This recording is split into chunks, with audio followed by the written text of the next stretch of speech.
our other camera here. All right, there we go. Pull this out a little bit.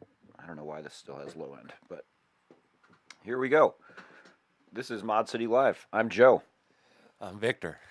and today we're talking about NAMM, the events of NAMM, the things that we saw, the cheers, the jeers, the hotties, the naughties, the anything that we can kind of touch on that's going to make sense and be of interest to you guys as well. So if you have any suggestions, The beer. uh, please let us know, and we will talk about those things. We got a lot of different items to look at today. I think a lot of different uh, big pieces of news for the music and modular making, music making and modular scenes.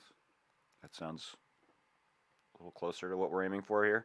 Um, we were lucky enough to get to go to NAMM again this year. I was kindly gifted a badge from Bitwig Studio in Germany.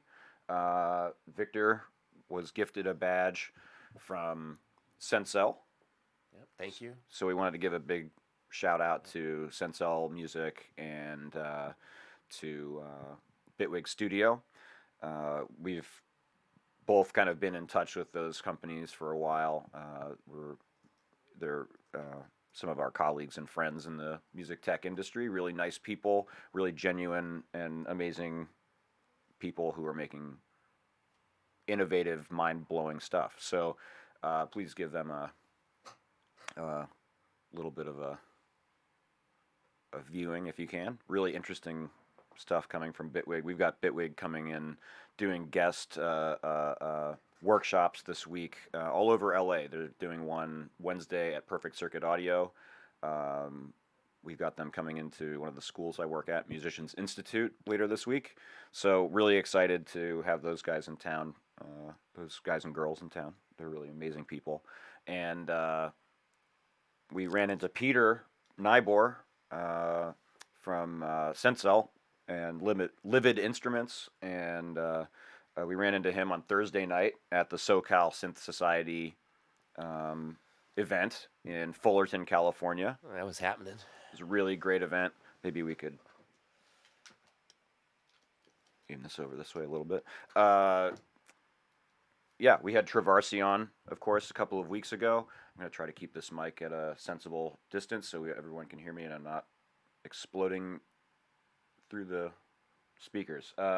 So yeah, we went to Travarsi's event, the SoCal Synth Society's event, at Joe's Bar in Fullerton. It was a really great event, amazing music. Nasty Nachos from WMD played. Ricky Tinez, also from YouTube. B-Boy Tech Report, also from YouTube. Um, Flux with It was there hosting. We had Upright Music doing a lot of the video and recording, and Sean Crudo was doing the mixing. Uh, Lots of other people played. Ollie the Architect. Who else played? Cuckoo, if you know Cuckoo from YouTube, one of the greatest YouTubers in the music sector, I have to say. Uh, who else was there? It was quite a lineup. Mitch Lance, Abe Mora, Earth 626. Saw lots of people from the synth community there, so it was really it was a pretty NAMM adjacent event. So it was a great time, great music. Hopefully, we're going to start seeing some of that video content start trickling onto the web soon, so we get some of those sets out there to the world. They were really great, um, and yeah, so we saw a lot of interesting stuff at NAMM. We went to NAMM with two of our friends from that we've worked with for years, John and Nate. We met them. We all met each other really through Native Instruments, and when we worked there 14 years ago, Yeah. frightening as that is. We all came together through another colleague friend of ours, which was Jeff, Yeah, and he was the Jeff, general manager. who's now at Arturia, and we bumped into him at NAMM as well. And it's really become kind of an opportunity for all of us to get back together and have a good time, rather than go to NAMM and have the pressure of work and business on our shoulders. It's a lot more of a fun We all worked it environment. together as a experience. So saw Richard Devine, and you know, it's such a different thing not having to work in and Yeah, we've know all each other. worked at NAMM, all four of us, and No, I mean that whole group, like yeah, Jeff, Richard, Nate, John Vaughn, ourselves. We've all at one time or another been been working at Native Instruments. Native Instruments, but we all had to work that NAB show. Oh yeah, we've all had to work NAMM, of course. And I mean, it's not an enjoyable experience to yeah, work at NAMM. It's or any trade show. If you ever go to a trade show, uh, you know, there's maybe some learned. Uh, I felt like I hadn't left. yeah, It's such a it's a weird, like, it's almost like reverb. You walk into a chamber and you're just like, oh, I never left this spot, and then you start seeing the people that you've known forever over IM.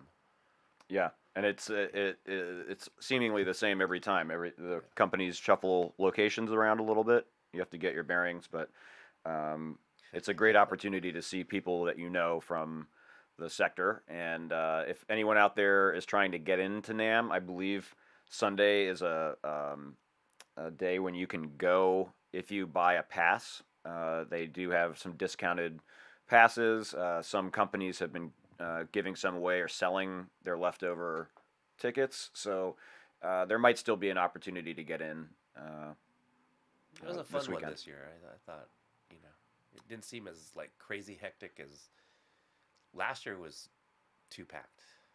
There was a lot more modular last Yeah. year. There's a lot more um, seemingly smaller companies last year, the last few years, and some of that has given way to uh, growth in both the modular and the music tech, music software sector, and expensive uh, booth prices to exhibit your products. So, and that I think it's also important to think about these other events that have popped up, um, unrelated to this particular trade show, that have taken on a more focused view of our particular niche in this sector, the music technology, and especially the sound design, the synth, the the both software and hardware side of music making and production, um, has found other homes in the form of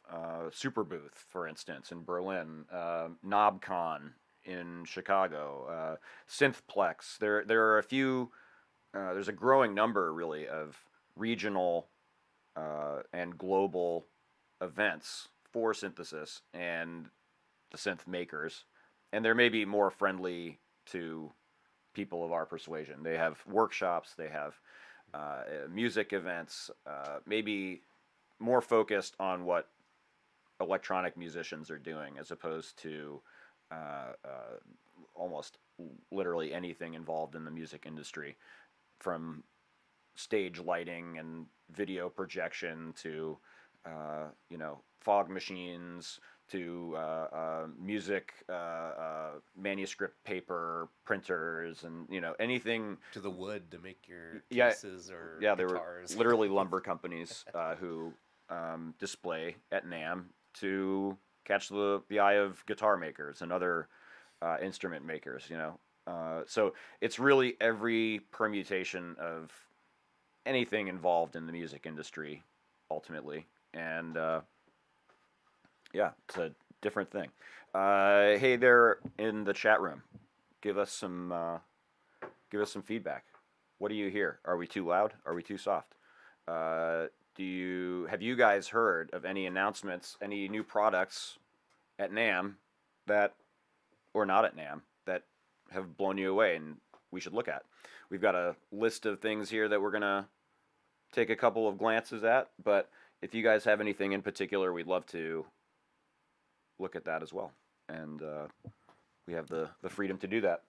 So I guess while everyone's getting their list together there, what I want to know, which I didn't get to ask you because I passed out in the car ride home, Um, and I was trying not to snore for everybody. But did you find anything out about Moogfest? Because I saw you talking to the guy, I was. weren't you? I don't think so. A suit and tie guy? No. He doesn't do Oh, Moogfest. He does NobCon. Novcon, yeah. NobCon is 100% go, and NobCon is an amazing synth meetup. Really, it's way cooler than a Corporate. yeah, some sort of trade show. Yeah. It's a lot more like a uh, you know uh, it's kind of like you're in the family Analog gathering. I think gaming. yeah. So it's much more personable than NAMM, where there's all this business happening. Everyone, a lot of people come in suits and ties, literally. Not a suit and tie guy came in a suit and tie, of Yeah. course, but he always wears a suit and tie. That's his name. It was pretty ridiculous yesterday. But yeah, there's a lot of people who come there to do business, to do trade. So it's a mixed bag of people. You walk by a group of people and they're all in business attire on their way to a meeting, and then you walk by. We saw Sinbad. Yeah. We saw who else? Arabian Prince. Arabian Prince was there. Hopefully, we're gonna get him on the show soon. He's a friend of the show. Uh, Another work colleague. yeah, another Native Instruments colleague of ours. Uh, who else did we see? BT. Yeah, Um, BT. LPGOB, the artist that I produce with and work with quite a bit. She was there doing a panel with BT and a couple of other producers and artists on kind of the future of EDM production. She did a great talk on the Google Magenta AI software, which we covered a few weeks ago. Um, uh, a lot of those guys had very negative views on AI, but it was a really interesting presentation. Really, a lot of very interesting perspectives on where this whole thing is going. On based on a range of years of experience and kind of focuses of DJing or producing or these different areas, and so a lot of interesting things happening at NAMM. They have classes and workshops going on all day long. A3E is basically taken over the Hilton, which is adjacent to NAMM, across like a little walkway, and they do rooms and rooms of workshops all day long with a lot of the bigger artists that come through NAMM. So uh, it's a great educational opportunity, if nothing else. If you're not there to do business, if you don't really care about the hype or the lure of new gear, then there's still a lot of things that one can take away. A lot of value still there, and but it's also like I liken it to going to Guitar Center on Saturday morning, uh, on steroids times a million. It's louder than you can understand. You have to walk miles and miles from where you park to where you end up at the convention, and You have to start drinking like a lot of massive amounts of caffeine just to keep walking because yeah, a lot of it's lines insane. to stand in. Yeah. But then you bump into Herbie Hancock or something in the bathroom, like we I did see saw a someone lot of posting. faces that I see on YouTube of a lot of big mixing and mastering people. I just couldn't get the names that I was like, oh, I know that face. Yeah, saw a lot of big YouTubers there. But Andrew NAMM's Wong so was there. crazy that you see the face, you turn to your right, you look back, and it's all just changed. The whole like, whoa, where did that person go? It moves fast. I Yeah. got lost. You lose For a track second. of time very easily in that environment because there's so much uh, stimuli coming in at a time. You're hearing things, you're seeing things. There's lights, there's all kinds of distractions, and then on top of that are your idols milling about, and uh, And then every ukulele maker in the world is there, and yeah, you know, it's you're just like, what? not just music synth, that's for sure. Yeah. That's where the super booth comes in. We also got some really cool swag. That's again one of the other serious benefits of NAMM. Mellotron lighter, Arturia had these awesome Micro Freak keychains. Our friend Jeff gave us these. Like, doesn't seem like much. Qubit though gave us this malt. They were handing out malts. That was their like, booth swag. Uh, and then Super Booth and Dope Fur and A4. Was it A4 Distribution? I think is what they're Alex 4 Distribution, which does a lot of the German distribution for. Well, they do probably international distribution for Dope Fur and a number of other uh, manufacturers. They had these really cool postcards made, kind of to promote. These are, oops, where'd it go? Dope for like cookies. These are just postcards. So, kind of like cool thing. I mean, show me where I can buy modular postcards anywhere else. I'd like to see that. So, and then lots of T-shirts, lots of crap like that. So, fun things. Lot of, a lot of hype, a lot of cool things. So let's talk about some of those things. Max Martinez says the Liven 8 on Kickstarter, 8-bit synth wavetable. Ooh, I think I saw that. Let's take it up. Let's bring it up here. Liven 8. Let's find the Kickstarter for this. Give these guys some support here, because these Kickstarter projects. Oh yeah, we definitely saw this. This thing looks so cool. Okay, let me bring up my correct screen here.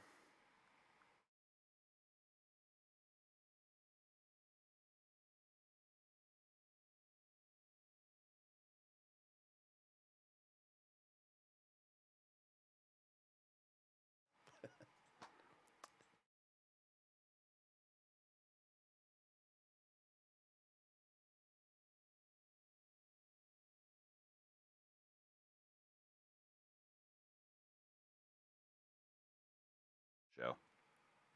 Okay. Well,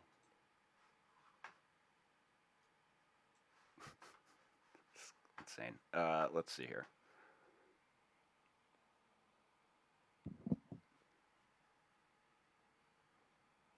Hmm.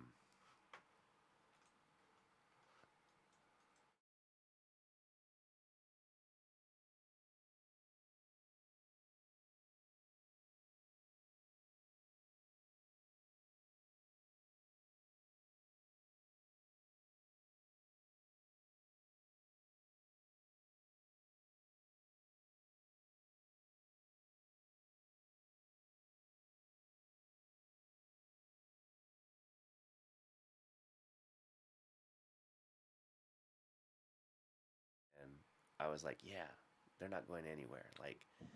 Like you would just see them here and there, and they've just kind of like, people are. I don't know. I don't see them going away. Like it's just.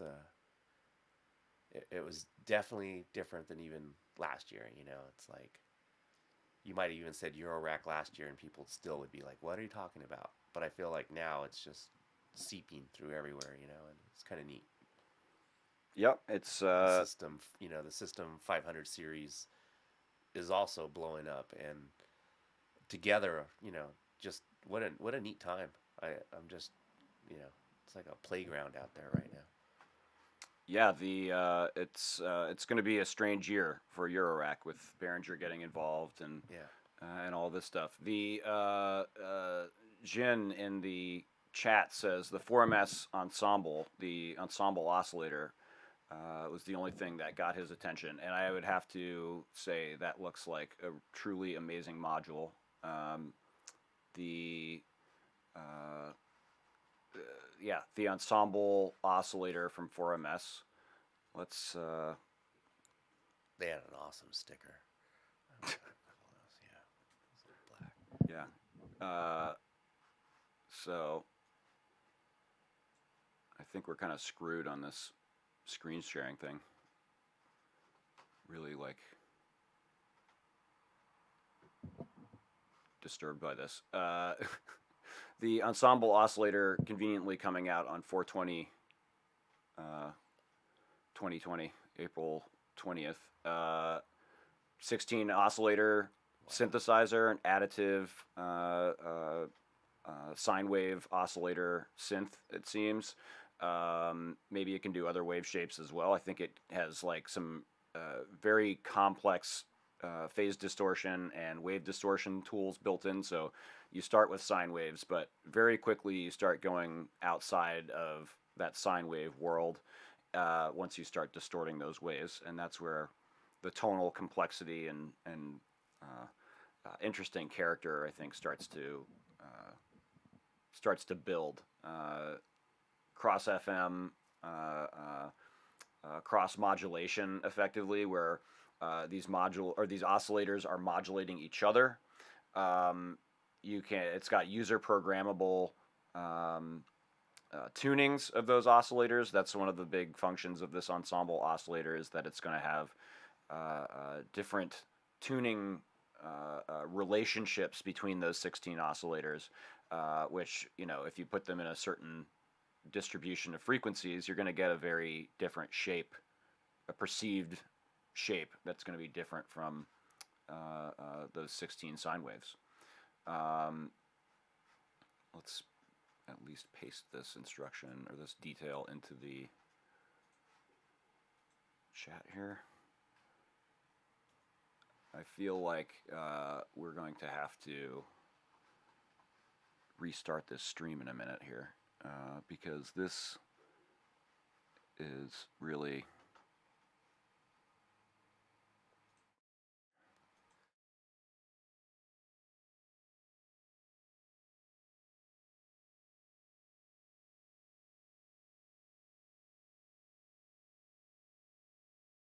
Damn, that's really nice. yeah, really they've always had a great aesthetic in their presentation, not just of the modules but of the whole company. And yeah, their new line looks extremely nice. They've got a physical modeling synth. The which one is that? That's the Surface, right? The Surface has multiple types of physical modeling that you can employ. The plucked strings, wooden bars, drum tones, things like this. Yeah, lots of different complicated things that we can do with the physical modeling world. Of course, physical modeling is at its core the a very complex type of synthesis, right? There's a lot of deep synthesis techniques, synthesis routing in the background of most physical modeling synths, but we just are offered up with a few controls that really focus on musical parameters that are limited in their scope to remain within the realm of that real instrument for the most part. We can maybe take those things, those aspects of a real instrument, and blow them up to impossible proportions. Making the world's largest piano or the world's tiniest violin or something like this, using the parameters of a stringed instrument, but without all of the complexity and complication of every control that goes into the patch behind the panel. And I think Qubit has done a really elegant job with the Surface. It's one of these modules that really focuses the control. You have only a few knobs that really act in terms of manipulating the sound, but depending on what mode you're in, depending on how you set that thing up, you're going to get that much more tonal flexibility, shaping flexibility. It's still going to stay probably very it's going to adhere to the qualities of the types of sounds that the mode dictates. So if you make, if you switch to the string mode, you're going to have a wide range of control over a string sounding instrument, and it probably will be somewhat difficult to deviate too far from that, at least coming out of the physical modeling voice itself. Now, they have another module, a couple more modules here. The data bender looks really interesting. It's basically a low quality, lo-fi distortion and destruction tool. Bit crushing, sample downsampling, and many other things. It kind of gave me a little bit of a reminder of the Roland Scooper.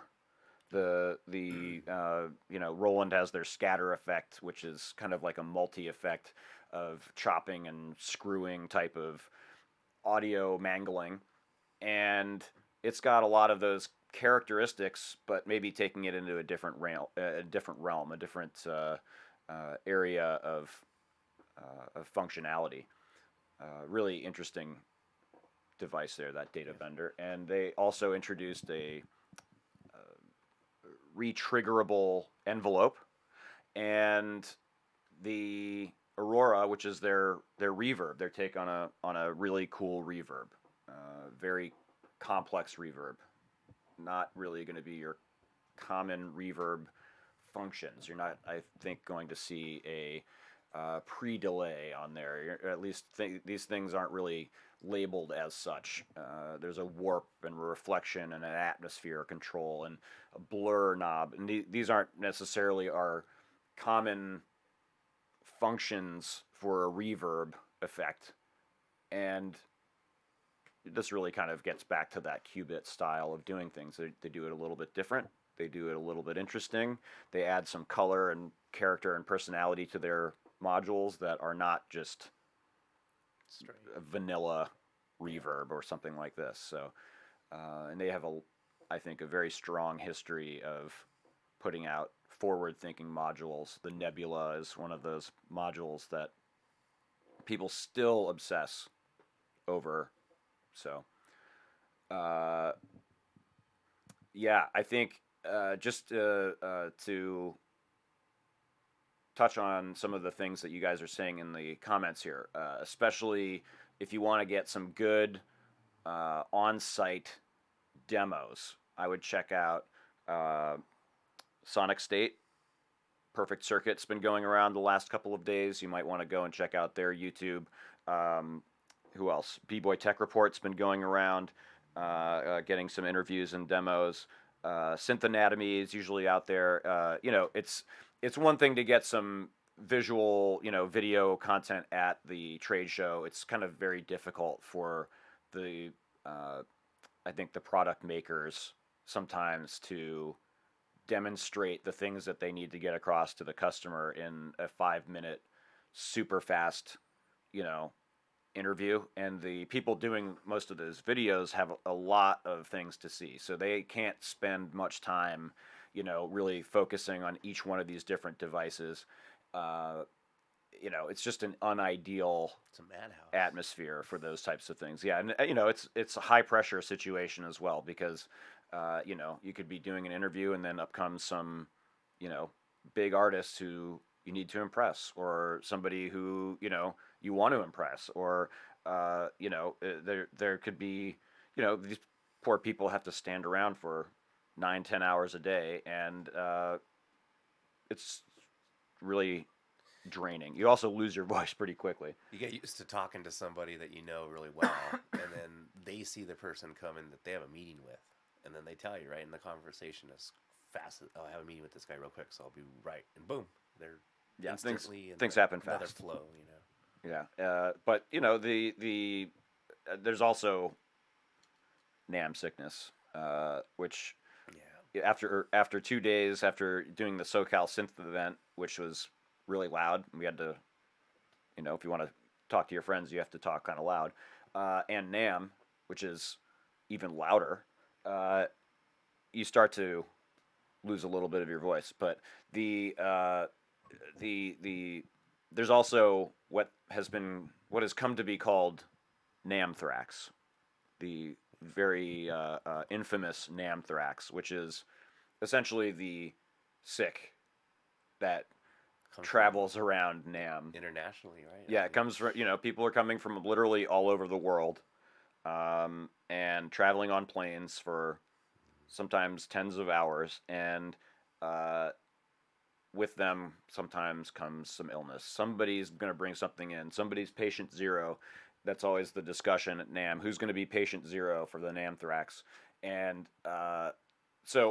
this is another thing that lowered immune systems mean you get stressed out easier. It means you can't really sometimes get the information you want to get across. But that's how it goes.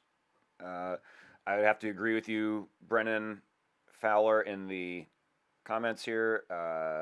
Mutable Instruments really has nailed things in terms of the approachable physical modeling world with elements and the rings, which has kind of come from that. These are the elements. Really is kind of came to be the most identifiable physical modeling module in Eurorack very quickly. It's got kind of that full range of physical modeling exciters and resonators that one might want. If you're doing mostly in the box production and manipulation and sound design, you might check out um, Corpus in Ableton. There's a great physical modeling instrument in Logic, if you can make any sense of the interface, called Structure. It's maybe one of the more kind of approachable synths in Logic, but it's like other Logic synths, very complicated, very in-depth interface. Um, but Rings, of course, is kind of the resonator module, kind of an effect rather than an instrument so much. I guess it can act as an instrument, and certainly we can excite it with almost anything, and that's the whole point of a resonator. In Ableton, we also have an instrument called Collision, which makes use of the resonator in the corpus effect, and it has an exciter and a couple of exciter options. That's maybe the most approachable physical modeling synth that comes to mind in the software world. If you guys think of any others, please shout them out in the comments. But Plonk is really cool too. That's one of the ones on my list. That's the IntelliGel dual channel, I believe, or maybe it's just you can oscillate between two different sounds easily. Physical modeling module. Let's look at the Frap Tools Brenzo. I saw that yesterday. Saw a lot of talk about it. Let's bring that up. And I just want to apologize. The streaming app that we use sometimes updates, and when they do, it breaks the whole desktop viewing thing, and we're gonna be resolving that before the next show. But it kind of screws up the whole plan for this show. So here we are. Let's look at Brenzo. The Frap Tools. Is this a voice? Yes, it is. It looks like a complex oscillator. The complex oscillator. Look, their reflection on the very meaning of the word complex. A complex oscillator, of course, is something that comes from the more Buchla-inspired synthesis tradition, where we use often simple oscillator wave shapes to modulate each other. And in the Bresno, kind of, I hesitate to say similar too much anyway, to say the DPO from Make Noise, or the complex oscillator from Sputnik Modular, or there's a number of them now. I think Mark Verbos has a complex oscillator. This is a technique where we take two oscillators, we put them in one device. There is FM and cross modulation functionality from one oscillator to the next. So without more than this one oscillator, you can make extremely complex tones by doing that kind of cross modulation from one oscillator to the other, or backwards and forwards. There's also generally a few different wave folding or distortion type of tools built into those things, built into these complex oscillators. So not only do you have two oscillators that can perform FM back and forth to create very complex tones, usually with a couple of different oscillator types. So you can use sawtooth waves to modulate sine waves. Maybe you might have to do some self-patching from one part of the modular or module back into the input of the same module. But in the signal path as well will be wave folding or distortion and things like this. And in the Brenzo, it seems that they've got some interesting tweaks on this. They have two through zero triangle core oscillators that allows for much more complex types of FM synthesis. The tonal possibilities with through zero FM really kind of explode a bit out of the realm of what we are used to. And we have, let's see, flip sync, so that we can do sync of one oscillator to another one, where when one oscillator cycles through a wave shape, it forces the other oscillator to reset, and that creates some interesting length and shaped waves that have some frequency relationship to the source of that sync, but tonally change, perhaps very drastically, harmonically shift in relation to that pitch in sometimes extreme and interesting ways. These are all for tone shaping, basically. It's so that you can do some extremely complicated, potentially, tone shaping all inside of one pair of oscillators. This kind of goes back to the early days of the Buchla, the early days of trying to fit complex musical tools for a relatively low price into a small compact instrument. And the complex oscillator is something that's been around for some time, but something that has a unique character from manufacturer to manufacturer. And so that's why you see people hemming and hawing over one set of oscillators over another. Aside from the whole discussion of should I use a wavetable oscillator or an analog oscillator or all of this stuff, this is an analog oscillator, but this is the complex oscillator in that sense, as they're called, is its own class of oscillator set, and it's something that kind of takes this whole thing to a different place than some of the more traditional East Coast inspired Moog inspired oscillators, where certainly different than the subtractive approach to synthesis. Let's see. AAS made the chromophone, collision, and Planck. That's right. AAS, of course, is DSP and audio instrument developer. Ableton paired with them for a number of devices. IntelliGel paired with them to develop Planck, and it seems to have worked out very well for them. It's they've kind of carved out a place in the programming and sound development world. Really interesting company. They're doing very interesting stuff. The 2HP lunchbox was really cool. 2HP made a lunchbox synth, a collection of 2HP modules. Of course, those are effectively the slimmest modules that manufacturers can make. When you get down to 1 HP, it gets very difficult to fit anything behind the panel. We're talking,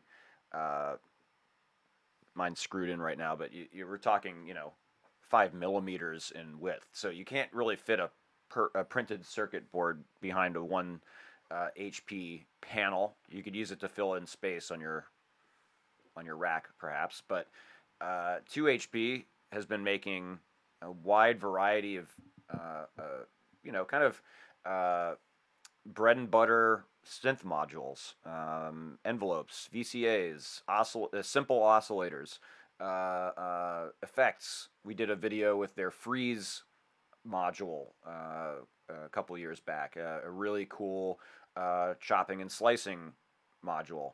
And bit distortion or sample reduction type of tool, and they kind of have something to fit into any rack because most Euro rack systems have a couple of HP left over or to spare, and they had that genius idea. Let's just make the whole premise of the company, filling in those extra pieces. So it's been a very, I think, sensible and successful venture. And this year they have introduced the lunchbox sized case full of 2HP modules. And the lunchbox is something that our friend Citizen started using years ago with Tom Whitwell's what's the word I'm looking for? Power supply, his DIY power supply, and yeah, really cool take on that. It's got a power supply, rails, and if you want a collection of 2HP modules, so you can just take this tiny little tin anywhere you want and jam it. I think it works off of you could power it off of a battery, I think. So 2HP modules don't fit in Behringer's Eurorack case. Very interesting. That would probably suggest that Behringer's Eurorack case is very slim. And I have not seen the depth of this Eurorack case. I'm not sure of the price of it either. But there's a lot of acrimony right now about said company. And other things are starting to percolate about design decisions. There was a discussion yesterday about the Moog 55 clone series that they've created. What did they say? They were saying that it uses the true to the original Moog S triggers as opposed to V triggers, I believe. And I think the functional difference, from what I'm to understand, is that S triggers, it's a different way to trigger modules effectively. And correct me if I'm wrong, chat room, if you guys have any thoughts on this. The S triggers, the S trigs from Moog, are effectively DC voltages, constant high DC voltages at 5 volts or something like that. I'm not sure what the standard is, but they remain high all the time. And when we trigger something, the voltage drops and goes back up. Okay. When we think of triggers in Eurorack, usually we think of a 0 voltage. And then when we send a trigger, when we want something to happen in a module, we send a trigger of some sort, and that trigger is normally 0 volts, and then it pops to 5 volts or something like this, 8, 10 volts, depending on the device, and then back to 0 volts very quickly. So it's almost reverse of the way that the triggers that we use in Eurorack work. And so people were complaining that the triggers in this Moog Model 55 clone series that they're making will not work very well with other modular gear in the Eurorack sphere. It's a decision seemingly made to retain the original functionality from the system that they're cloning. So make of that what you will, whether it's an important thing to adhere so much to that tradition compared to making it a more functional, usable thing. It seems like they usually go with the more functional side, but who makes these decisions? Okay, interesting points here coming from the group.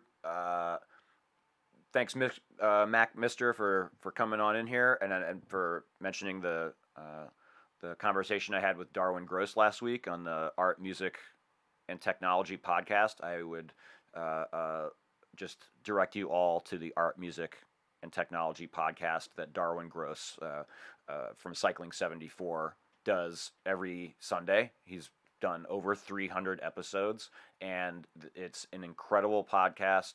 If you like listening to conversations about sometimes very esoteric depths of music technology, I would just highly recommend that you go check that thing out. I mean, I'm truly honored to have been on it, and you know, he did an episode with Herbie Hancock. He did an episode with Alessandro Cortini.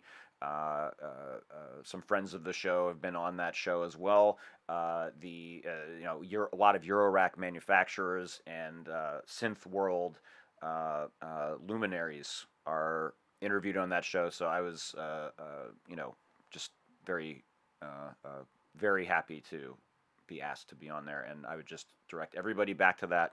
Every week, it's some new, deep, complicated discussion about interesting stuff. So I wouldn't say mine was all that complicated, but anyway, let's see. Behringer entering Eurorack. Okay, Dave Harrow, I see your question there. Pros and cons between analog and digital envelopes. I would say probably the main difference is going to be more specified control over envelope lengths and shapes. That's one of those elements that in the analog world, if you want to, I think if you want to have a lot of control over, say, envelope, stage, shape, right? If you want that thing to be linear or exponential or logarithmic shaped, right? Is it a flat rise on the attack? Is it a rounded hump? Is it a kind of a slow rise and then a fast slide up in the last bit of time, right? The relative lengths of those stages. These are things that I would think in a digital envelope would be a lot more customizable, and maybe you'd have more control, at least from the development stage, on what those things are going to look like. On an analog module, you have to figure it. The more functionality you add to the device, the more populated the circuit board behind the panel is going to become, the more expensive that module is going to become. And so there are certain accommodations that happen there. It kind of goes back to that 2 HP thing earlier about them not fitting into a Behringer Eurorack case. Maybe it's the skiff, as you mentioned, Mac. But you know, I think these are the accommodations that come with shrinking a panel down. There's no choice but to put the PC board, you know, instead of panel and then PC board behind it with like the knobs coming out, they basically have to turn the PCB so that it will fit behind that 2 HP. It's a tight fit. We're talking, you know, I guess 2 HP is actually half of a centimeter, 5 millimeters. So, you know, that's super slim amount of space, and you know, where are you going to put your power pins? You know, all of those are about 2 HP in height off of the PC board anyway. So there's these weird things that come into play when we have to manage the panel versus the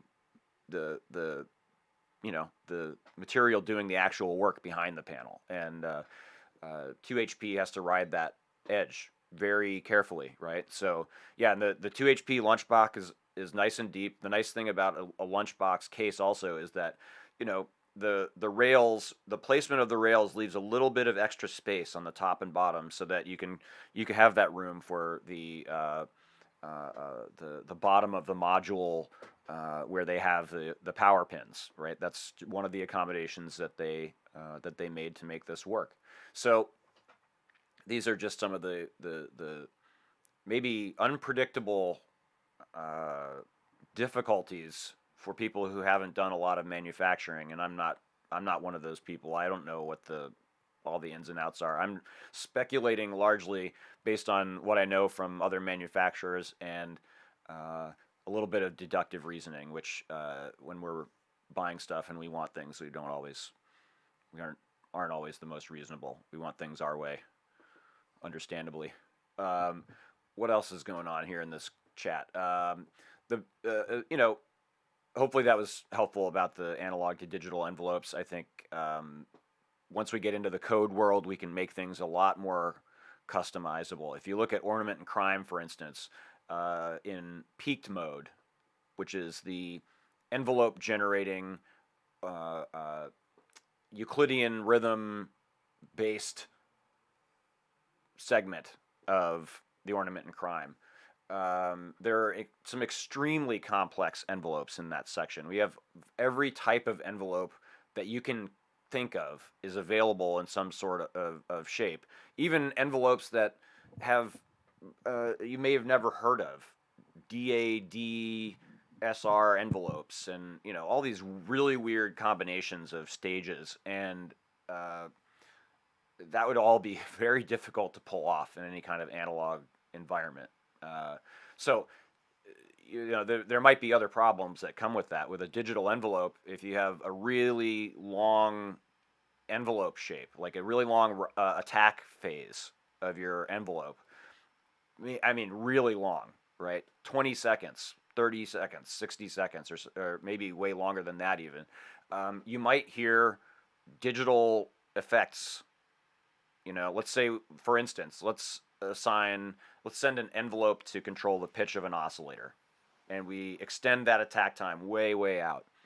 On an analog oscillator, you're just going to hear a nice, smooth rise in pitch over however long that amount of time is.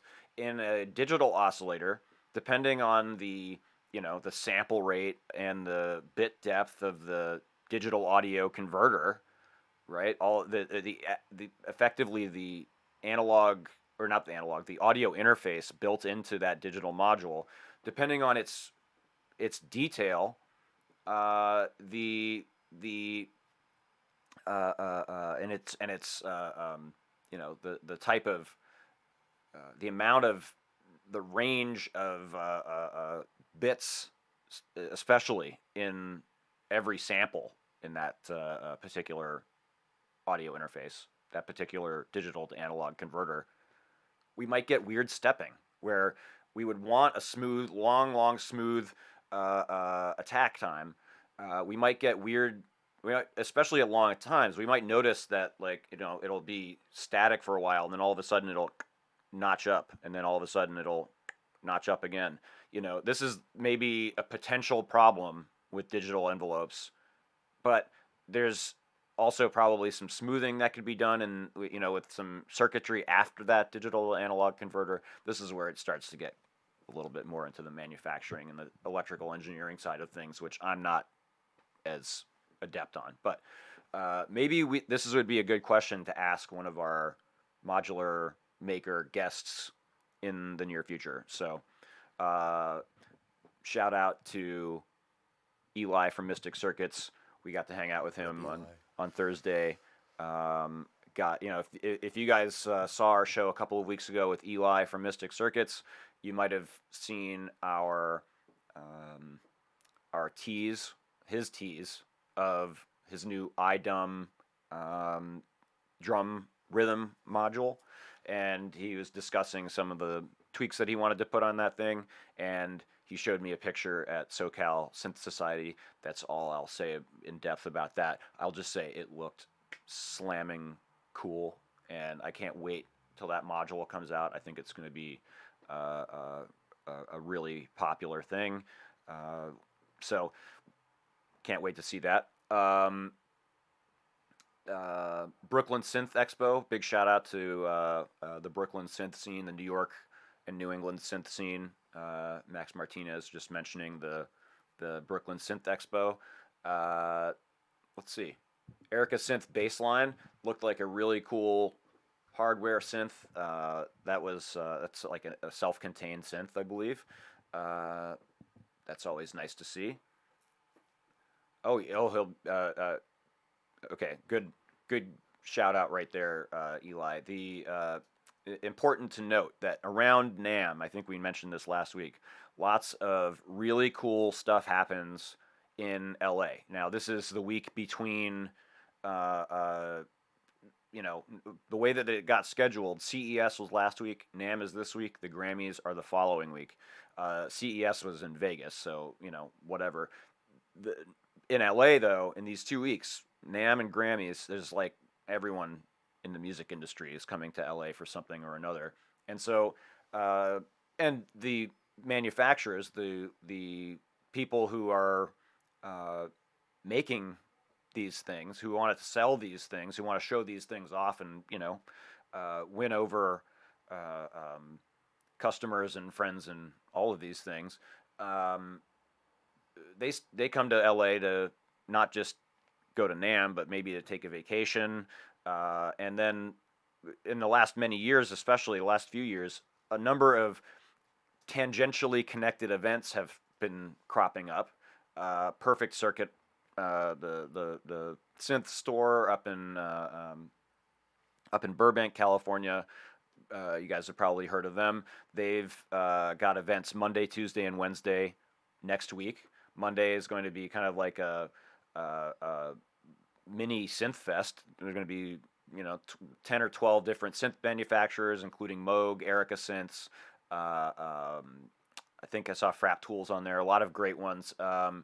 The uh, the next night is, what's the Tuesday night? Oh, Sequential, right? Sequential just announced their Pro 3. It looks mind-boggling. The Wednesday is going to be Bitwig there. Tuesday night, I think those Perfect Circuit events usually go from like 5 to 7 or 7 to 9. Tuesday night, Analog Haven in Santa Monica is having a big event, kind of another synth meet. Analog Haven does events almost every year after NAMM, and that is always a really exciting and fun event. They have a new store. Uh, they always have fun stuff. That usually goes from 7 to 11 or midnight or something like that. So hopefully we get to see them. I did not see Detroit Modular at NAMM, and we saw some of the Electron folks, but I don't think they had a booth. Um, but we did have Travarsi this week at Musicians Institute. She came and did an Electron uh, workshop, a 3-hour Electron digitact and digitone workshop at Musicians Institute where I teach, and that was a smashing success. So Electron is certainly out here, doing stuff. But there were a lot of companies that weren't at NAMM this year. There was, the modular scene the last few years has really kind of piggybacked off of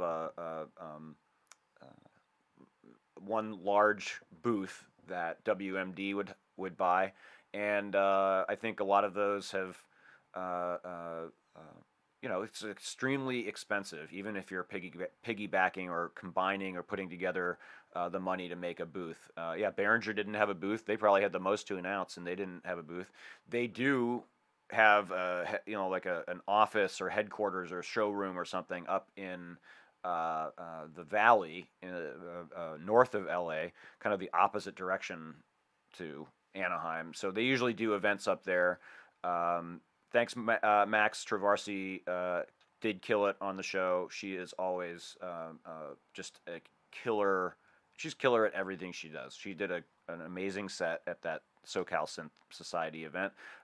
She put together that whole event, and we showed up at like 7, 8 o'clock, 7:30, 8 o'clock or something, and it was completely packed, and it stayed packed all night long. Yeah, It was everyone had good vibes. yeah, a great time. A lot of like, every performance was a different style of music and really mind blowing in terms of the performance. So again, I was super uh, lucky to get to play on that lineup, and hopefully we'll get to see some of those recordings soon.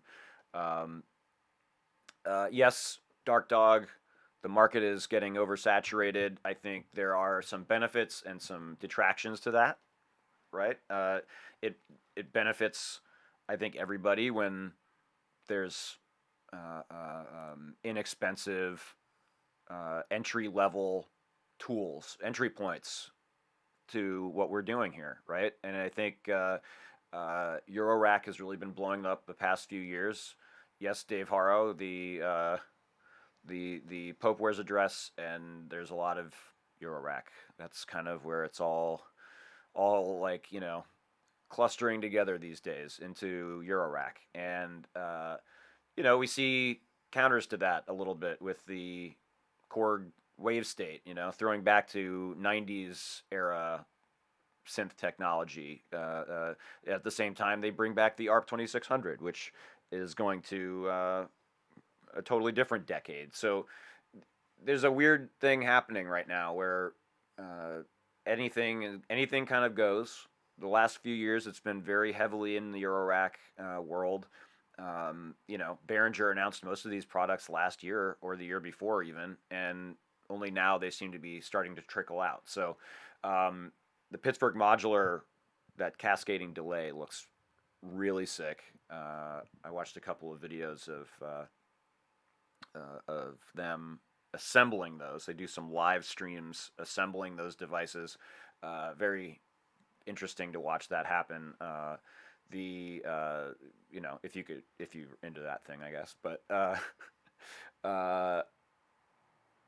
where's the Electron video for the training she did? I don't think there is a video for it. It was at a location. It was at the school. So there might be video coming out of that.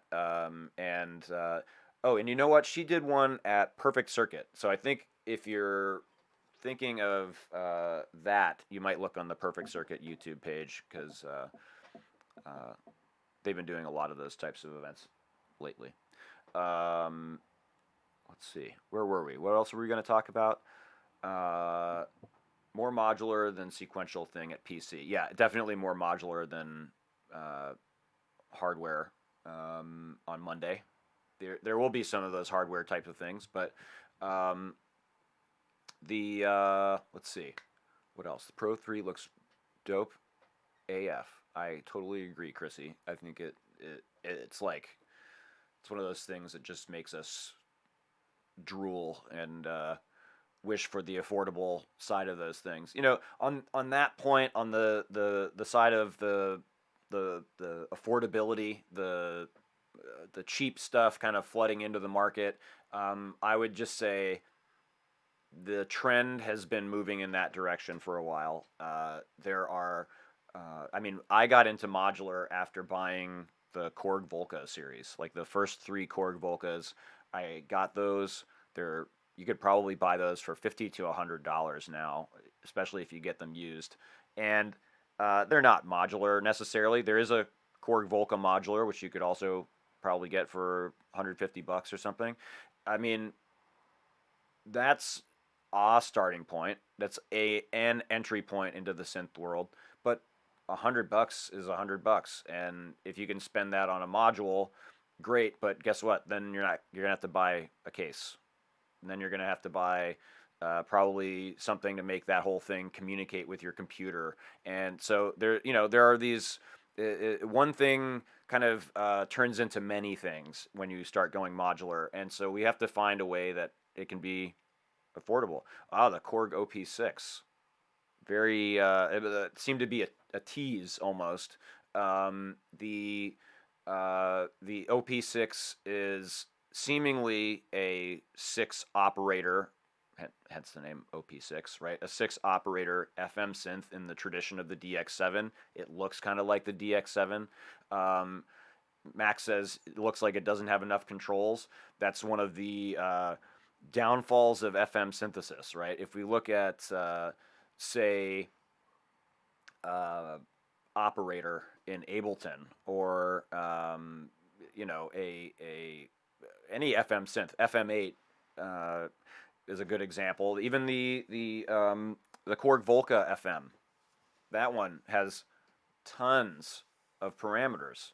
On one operator, you've got all the functions of an oscillator, of a over-the-top, many stage and control envelope that might do other weird and interesting things like looping. And there's potentially dozens of controls on just one operator, and then that's times 6 times plus a filter, which is also going to have an envelope and controls, probably plus some onboard effects. It's a lot of parameters. And so again, it's one of these accommodations where the manufacturer has to decide, are we going to give them control over everything, or are we going to give them one knob and some buttons to navigate? That was the decision they made in the DX7, and people have kind of trash talked that from the beginning. The Korg Volca, if you guys have played with that, it is similar in some respects in that you can kind of hop around through dozens and dozens of parameters using an up and down arrow, and then use a slider to change them. But this one looks like it has a few sliders. Maybe the Yamaha DX was a pretty playable synth. It only had like 4 or 5 sliders or something like this. The Digitone is amazing. I mean, the Electron stuff, I think, is all. It all sounds amazing. You have to. It's an interface. Every one of these new things is another interface you have to learn, and another way of thinking about the tools that we might have been using for a long time. And so this is why we need to be spending some time going and maybe trying to play some of these things if possible, because it's hard to predict whether you're going to jive with some of these instruments without trying it out, without experimenting and putting your hands on that interface. It's sometimes very hard to predict. Brian asks, do you think musicians in general are sick of computers and the industry will be embracing hardware more? Long life expectancy and consistent interfaces. I would say yes. I think I think a good injection point for this conversation is the SSL audio interfaces that they announced. Victor and I spent this last week kind of hemming and hawing at all the specs, and drooling over these amazing consumer interfaces from SSL, who are known for making like the most sought after and desirable mixing, channel strips and things like this, mixing boards, preamps, and they've announced two different audio interfaces for under, I think, the 285 or something is the most expensive one, and really high quality components, preamps, and they introduced this because bedroom producing is becoming the norm, right? This is the interface they could have used to make the Billie Eilish record in their bedroom, right? There have been countless tracks that have been smash hits in the last decade that were made in someone's basement or in someone's bedroom or living room.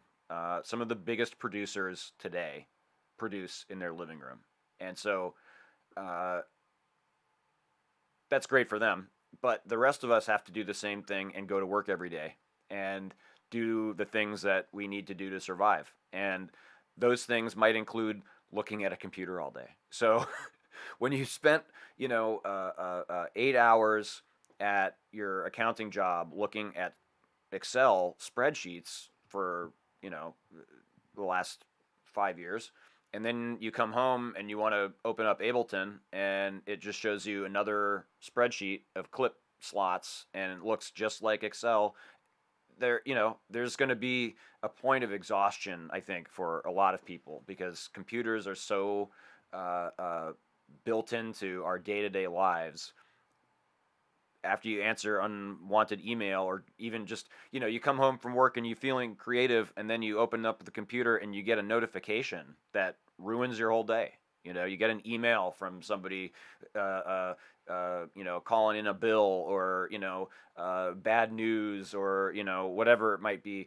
The computer is one of those things that feeds us information that isn't always timely for us. And so, at the same time, this, it feels like work, right? I mean, I think there's this there's a little bit of a disconnect between using this thing for all of the humdrum pieces of life that we have to do and using it for creative things. And so um, the um, this is one of the difficulties that we have to deal with as creators. We have to brush up against exhaustion and burnout with some of the even the devices we use for it. And so, um, I think this is one of the inspirational factors for people using external gear is they want to be able to have connection with an instrument. They want to be able to connect with a device that isn't the thing that they have to use every day for every aspect of their life. We watch TV on the computer. We watch movies on the computer.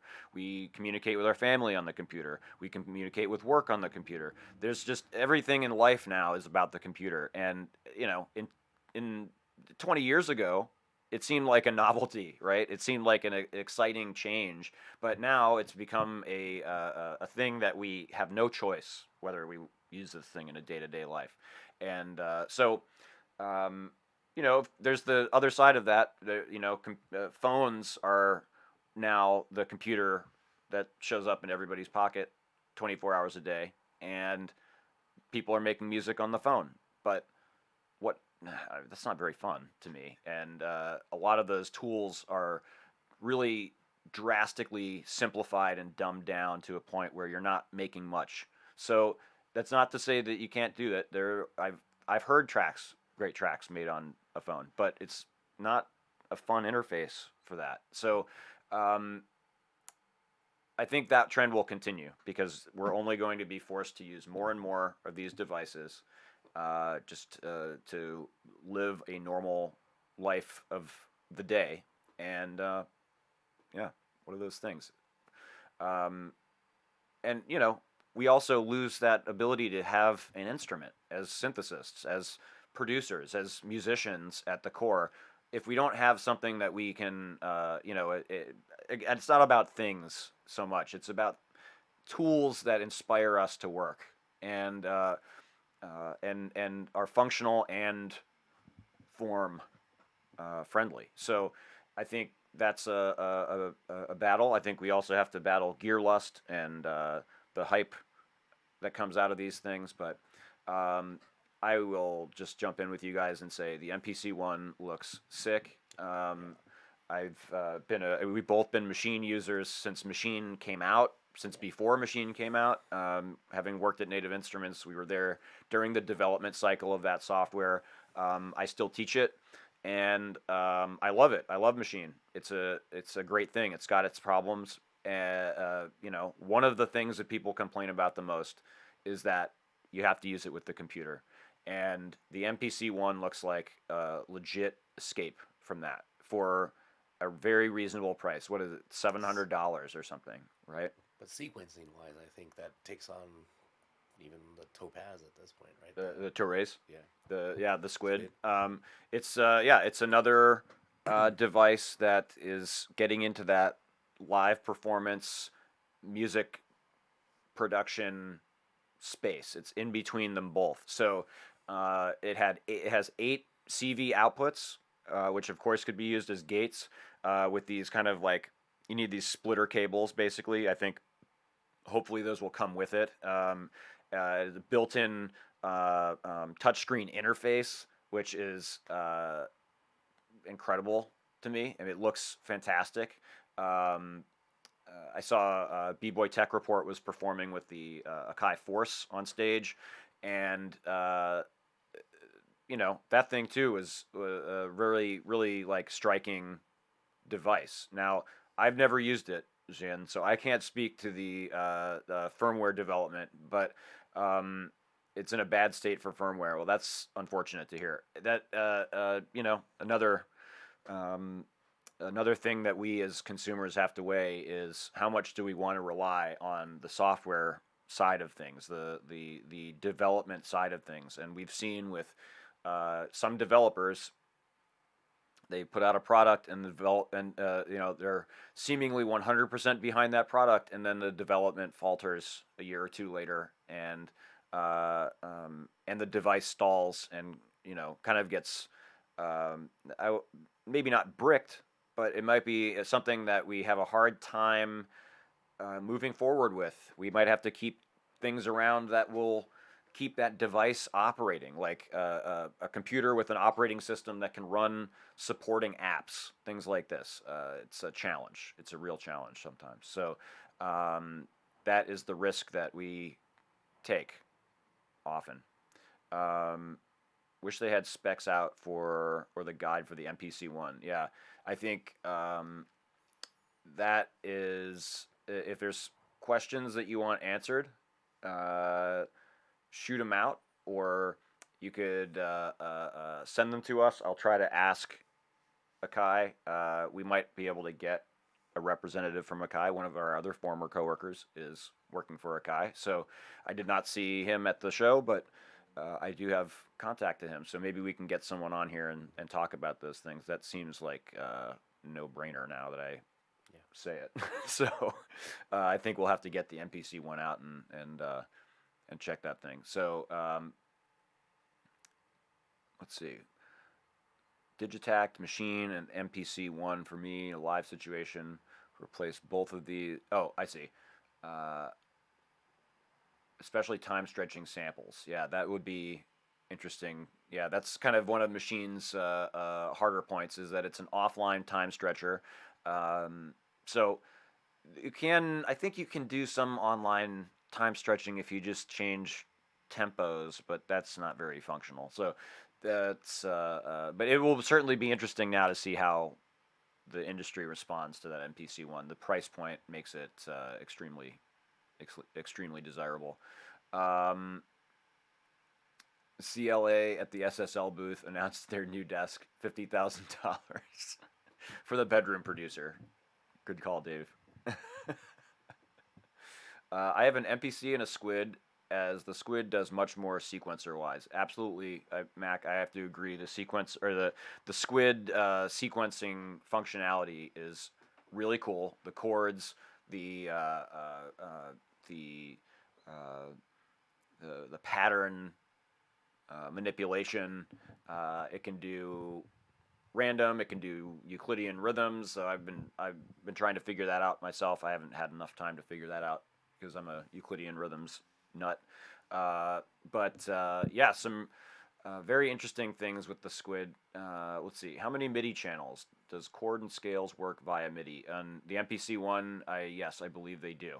I think that is part of the whole sales pitch with the MPC one is that you can do all of those things very very simply, and that's the hype anyway. We'll see what's what's the reality of it. The Squid can also do a lot of those chord and scale based uh, um, quantization and tweaking. So and I think Analog Assistant that we might even do an episode about gas, not farts, but what we call gear acquisition syndrome in the music tech and probably the wider tech field. Um, this is something that we all battle. We see something cool, we want it, but do we need it? Can we afford it? The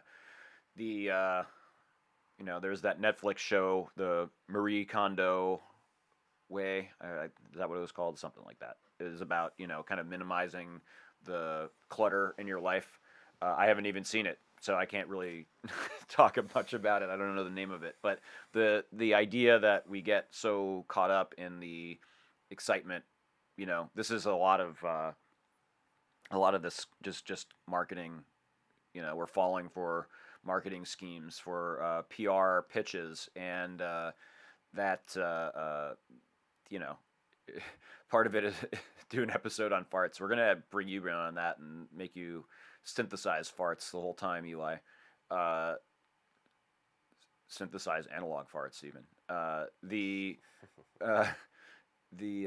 that I think there's a lot to be said about gas, and maybe we could even get our hands on a psychologist or something to come in here and give us a little bit of therapy on it, because uh, it's a difficult subject. But I've been actually looking into that one for a while, so I'm really kind of dead set on doing an episode on escaping the gas. So we'll see when that comes up. But that seems like a universally useful conversation point. Um, wow. Well, I feel like this whole desktop thing was a total fart, but we at least we got to have a conversation about some of these things. This was not nearly as visually exciting as I was hoping, but as you guys know, this is still a learning process for us in terms of the streaming. I'm not a streamer by trade, so the black box from 110 or 1010, excuse me, uh, always a great showing from them. I have to say, the hardware version of kind of like the self-contained hardware version of some of their Eurorack um, development over the last few years. But Aaron Higgins also recently on the Art, Music, and Technology podcast that I mentioned earlier, talking about his devices and development and motivations. So another hat tip to the AMT podcast with Darwin Gross. Go check that out. Um, so I think we're gonna wrap it up. This went a lot longer than I thought after that shit show with the screen. So or with the desktop view. So I really appreciate you guys coming in and chatting with us and making the best of my technical fail. So yeah, keep letting us know what you see about from NAMM or after NAMM. Come find us at some of these events this week. We're going to be there, I think, on Monday at Perfect Circuit, probably at Analog Haven on Tuesday, and yeah, probably at Bitwig's thing at Perfect Circuit again on Wednesday. It's going to be a busy week again, and we hope to see you guys around if you're in the LA area. If not, hey, come and come in here next week, and we're going to have another show. We don't know yet really who is going to be our guest, if we have a guest. We had one guest today. We didn't even get to show her on.